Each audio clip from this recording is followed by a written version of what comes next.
আমরা যে বাংলাদেশের প্রত্যাশা করি, সেই যে বাংলাদেশের স্বপ্ন দেখি, সেটির সাথে আমরা এটা কখনো যায় না। যেমন আমি কয়েকটি উদাহরণ দেই।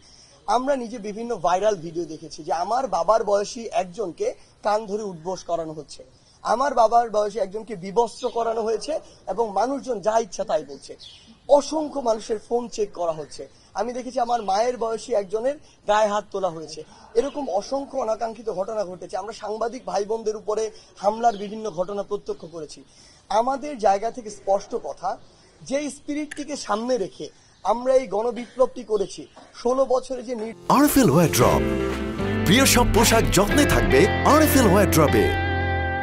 নির্যাতন, নিপীড়ন কিংবা মানুষের যে প্রকাশ করার, যে কোনো অনুভূতি প্রকাশ করার, কথা বলার যে অধিকারটি ছিল, সেটি যে হরণ হয়েছিল, এই সব কিছু দুর্নীতি থেকে শুরু করে নিপীড়ন, অত্যাচার, এগুলোর বিরুদ্ধে গিয়ে কিন্তু এই গণবিপ্লব। এটার কারণ ছিল যে আমরা আসলে এমন কিছু একটা, এমন নতুন একটা বাংলাদেশ চাই, যেই বাংলাদেশে আসলে সবাই সবার কথাটি বলতে পারবে, সবার মত প্রকাশ করতে পারবে, যে যে ধারায় বিশ্বাসী সে অনুযায়ী কাজ করতে পারবে এবং তার এই স্বাধীনতাটি থাকবে।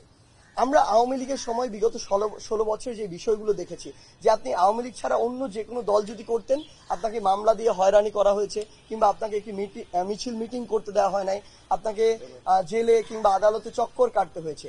এই সামগ্রিক বিষয়গুলো আমরা আমাদের জায়গা থেকে বিশ্বাস করি যেগুলো হওয়া উচিত না।